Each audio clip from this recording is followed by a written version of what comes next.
పిల్లలకి స్కూల్ పాఠశాలైతే పేరెంట్స్‌కి స్కూల్ పేరెంట్స్‌శాల. నమస్తే రమగారు. నమస్తే జయ. రమగారు, మనకి నాగపంచమి ఉంటుంది. ఉమ్. నాగపంచమి యొక్క విశిష్టత. శ్రావణ శుద్ధ పంచమి. ఈ శుద్ధ పంచమి నాడు నాగారాధన, సర్పారాధన విశేషంగా చెప్తారు. మామూలుగా మనం నాగులు చవితి చేస్తాం. చవితి చేస్తాం. తర్వాత సుబ్రహ్మణ్య ఆరాధనకి మనం సుబ్బరాయ షష్ఠి, స్కంద షష్ఠి అంట, కంద షష్ఠి అని రాస్తారు, చేసుకుంటాం. అలాగే ఈ రోజును కూడా మనం నాగారాధన చేసుకోవచ్చు. పుట్టకి వెళ్ళి పాలు పోయటమే కాకుండా మనం ఇంట్లో పొట్ట చేసుకుని పాలు పోసుకోవచ్చు. తర్వాత దేవాలయాల్లో ఈ జంట పాములు సుబ్రహ్మణ్య ప్రతిష్ఠ చేస్తారు, నాగప్రతిష్ఠ. ఆ నాగప్రతిష్ఠ చేసిన నాగులకి కూడా మనం పాలు పోసి నమస్కారం చేసుకోవచ్చు. ఇది విశేషమైన రోజుగా చెప్తారు. సర్ప పూజ ఈ మళ్ళీ ఎవరెవరికి అని అనంతుడు, వాసుకి ఇట్లా ఉన్నారు కదా నాగులు, మహానాగులు, వాళ్ళందరి పేర్లు చెప్పి కూడా చేసుకోవచ్చు. పుట్టకే వెళ్ళాల్సిన అవసరం లేదు. అవకాశం ఉంటే పుట్ట కూడా వెళ్ళి రావచ్చు. ఇంట్లో అయినా పూజ చేసుకోవచ్చు.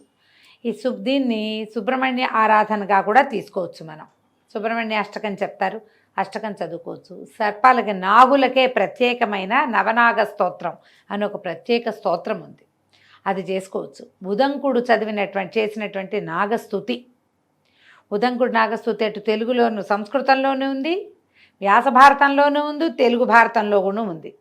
రెండు స్తోత్రాలు కూడా మంచివి. ఈ నాగారాధన ఏంటంటే ప్రముఖంగా సంతానం కోసం చెప్తారు. ఒక్కొక్కళ్ళకి ఒక రకమైన సర్పదోషాలు ఉంటాయి జయ. ఈ సర్పదోషాల్లో వీళ్ళకి ఏం చెప్తారంటే చెవిలో నుంచి చీము గారటం, చెవిలో పసు పట్టింది అంటే, పసు వస్తుంది, చెవిలో చీము పట్టింది అంటే 100% నాగదోషమే. మన పెద్దవాళ్ళు అలాగే చెప్తారు. నాగారాధన చేస్తే ఈ సమస్య తీరుతుందని చెప్తారు. ఒకటి, కలలో ఎప్పుడు పాములు కరుస్తున్నట్టు, వెంటబడుతున్నట్టు అట్లాంటిది ఏదైనా కనిపించినా కూడా, ఎప్పుడు తరచూ పాములు కనిపిస్తాయంటే నాగారాధన చేయాలి. ఫ్రాయిడ్ సిద్ధాంతం ప్రకారం తీరని కోరికలు పాముల రూపంలో కనపడతాయని చెప్తారు. మనవాళ్ళు ఏం చెప్తారంటే ఇది పూర్వ జన్మల నుంచి ఈ సంతానానికి సంబంధించిన శాపాలు ఏమైనా ఉంటే అవి సర్పాల రూపంలో మనకి దర్శనమిస్తాయని మన వాళ్ళ నమ్మకం. కొంతమందిని మనం ఆరాధన చేసిన తర్వాత కళలు పోయినాయి, చెవిలో చీమ్ తగ్గింది అని చెప్తారు.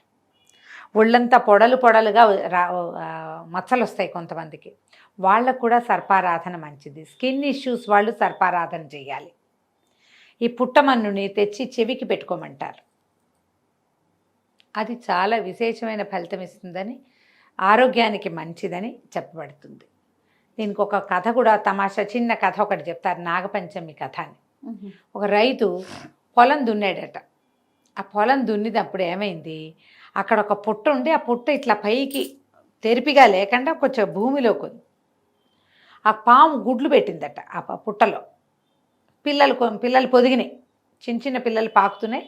ఈ రైతు పొలం దున్నినప్పుడు ఆ మొత్తం పాము పిల్లలన్నీ దాని కింద, నాగల కింద నలిగిపోయినాయట. నలిగిపోతే ఆ పాము విపరీతమైన కోపం వచ్చిందట దానికి. వాళ్ళ ఇంటికి వెళ్ళి వాళ్ళ అంతు చూడాలని ఆ ఇంటికి వెళ్ళిపోయిందట. రైతు ఇంటికి వెళ్తే ఏమైందట, ఆవిడ పూజ చేసుకుంటుంది. ఆ రోజు నాగుల పంచమి అయ్యేసరికల్లా అనంత నాగుడికి పూజ చేస్తోంది ఇంటి ఆవిడ. వాళ్ళు బయటికి రాలా. లోపల తమ జాతి వాడే పెద్దవాడికి పూజ జరుగుతుంది కదా, సర్పం వేచి వేచి వేచి ఉందిట.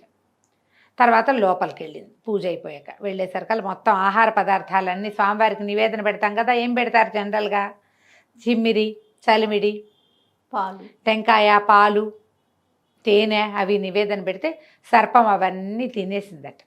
తినేసరికి దాని ఆరాటం తగ్గింది, కొంత స్థిమితపడి దుఃఖంతో చెప్పిందట, నేను నా పిల్లల్ని అన్నిటి పోగొట్టేశారు మీరు, నేను ఇట్లా బాధపడుతున్నాను, ఆ దుఃఖంతో వచ్చా, కానీ ప్రసాదం తినేసరికి ఆవేగం కొంత తగ్గింది, కానీ నా సంతానం కోల్పోయానంటే అప్పుడు ఆవిడ అనంతుడిని ప్రార్థిస్తే అనంతుడు కొంత అమృతాన్ని అందించాడట ఆ చనిపోయిన పాము పిల్లలకి. సర్పాలన్నీ మళ్ళీ బతికినాయని ఒక కథ చెప్తారు. ఇదో కథ, ఎన్ని కథలు ఉన్నాయో. ఒక ఆవిడ ఎవరికో చెవిలోంచి పస్సు వచ్చేది, పాము వెన్నాడుతున్నట్టు కరుస్తున్నట్టు కలొచ్చేదట. చాలా సంపన్న గృహస్థులు, ఆవిడ చాలా మంచిది. నేను ఏనాడు ఏ దోషము చేయలేదు, నాకు ఇట్లాంటి కల వస్తోందని ఒక సాధువు వాళ్ళ ఇంటికి వచ్చినప్పుడు అడిగితే, అమ్మా నీకు సర్పదోషం ఉంది, నాగపంచమి నాడు పాముకు పాలు పోయి పూజ చెయ్యి. మరి రావి చెట్టు కింద ఎక్కడైనా నాగప్రతిష్ఠ జరిగిన చోట, నాగప్రతిష్ఠకి రావి చెట్టు కింద ప్రాంతం మంచిది, అక్కడ నాగప్రతిష్ఠ చేయించు. ప్రతి పంచమికి నాగుని అభిషేకించు. నీ బాధలు తీరుతాయంటే ఆవిడ చెవి తగ్గిపోయిందట, ఇవి కూడా తగ్గిపోయినాయి. ఈ పంచమి నాడు విశేషంగా ఏంటంటే ఎక్కడైనా రావి చెట్టు కింద కనుక మనకి నాగప్రతిష్ఠ ఉంటే దాని ప్రదక్షిణ కనుక చేస్తే చర్మ సంబంధమైన వ్యాధులు, చెవికి సంబంధించిన అనారోగ్యాలు, సంతానానికి సంబంధించిన దోషాలు తొలగిపోతాయని చెప్తారు.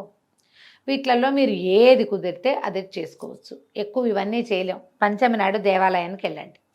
మీ ఇంటి చుట్టుపక్కల మీ ఏరియాలో ఉన్న శివాలయాల్లో సాధారణంగా ఉంటుంది, నాగప్రతిష్ఠ ఉంటుంది, సాధారణంగా రావి చెట్టు ఉంటుంది. చాలు. ఒక చిన్న గ్లాసెడు పాలు పట్టుకెళ్ళి ముందు పాలు పోయండి, తర్వాత నీళ్లు పోయండి, నమస్కారం చేసుకోండి. బెల్లం కానీ, చలిమిడి కానీ, చిమ్మిరి కానీ, అరటిపండు కానీ నివేదన పెట్టచ్చు. అన్నీ పెడితే మరీ మంచిది. అధికసి అధికం ఫలం. ఇంత మాత్రమైన నివేదన చేసి నమస్కారం చేసుకోండి. ఒకవేళ ఇంట్లో చేసుకుందామంటే పడగ, ఒక వెండి పడగను తీసుకొచ్చి కొనుక్కొచ్చి పట్టుకొట్టు తెచ్చుకోండి. ఇవి ఇంట్లో అట్టు పెట్టుకుంటే కాసిన ఆ పడగ మీద కొన్ని పాలు పోసి కొంచెం చెమ్మిలి, తర్వాత చలిమిడి, అరటిపళ్ళు ఇలాంటివన్నీ నివేదన చేసి నమస్కారం చేసుకుంటే మంచి ఫలితం లభిస్తుంది. ఇది స్కిన్ ఇష్యూస్కి, సంతానపు సమస్యలకి, సంతాన సాఫల్యానికి బాగా పనిచేస్తుంది. ఈరోజు దానికి ముఖ్యమైనదన్నమాట. ఈ వయసు వాళ్ళు చేయొచ్చు, ఈ వయసు వాళ్ళు చేయకూడదు, మాకు పిల్లలు అక్కర్లేదు, ఇలాంటి భావాల్లోకి వెళ్ళకండి. ఆరోగ్యం అందరికీ కావాలి, సంతానం లేకపోతే కావాలి, ఉంటే వాళ్ళ భవిష్యత్తు కావాలి మనకి. అంతే కదా. ఎవరి కోసమైనా ఇది మంచిదే, చేసుకోవచ్చు చక్కగా. దేవాలయాలకు వెళ్తే మరీ మంచిది. అయితే ఈరోజు ఏం చేస్తారంటే సర్పానికి సంబంధించిన ఆరాధన ఎప్పుడైనా మనం చేస్తూ ఉంటే కనుక ఈ రోజున కూరలు తరగకూడదు, ఏది తరగకూడదు, పొలం దున్నకూడదు. ఈ 2 నియమాలు. మీరు పూజ చేసుకునేటట్టయితే తరిగిన కూర తినద్దు, మీరు తరగద్దు. ఎందుకంటే ఇప్పుడు కూరలు అవి తరిగేటప్పుడు బెండకాయల్లోనో వంకాయల్లోనో చిన్న పురుగులు ఉంటే తరగబడతాయి, అవి కట్ అయిపోతాయి. అది మంచిది కాదు. అందుకని కూరలు తరగద్దు, తరిగిన కూర కూడా తినద్దు. ఇది నియమం. ఏముంది, పాలకూర తుంపి కూరలో వేసుకోవచ్చు, ఆలుగడ్డలు కుక్కర్లో పెట్టి ఉడికాక చక్కగా ఒలిచేసి చేసుకోవచ్చు, చామదుంపల కూర చేసుకోవచ్చు, పప్పు వండుకోవచ్చు, హాయిగా ముద్దపప్పు వండుకోవచ్చు. దాంట్లో ఒక ఆవకాయ మాత్రం నలుచుకోకూడదు, జ్ఞాపకం పెట్టుకోండి. తరుగుతాంగా ఆవకాయలు, ఆవకాయ ముక్కలు తరుగుతాం కదా, అలా కాకుండా ఏదైనా రోట్లో 2 టమాటాలు, పచ్చి టమాటాలు పచ్చడి చేసుకోవటము అట్లాంటివి ఏవైనా చేయొచ్చు. మీ ఏర్పాటు మీ వీలు వెంబడి చేసుకోండి.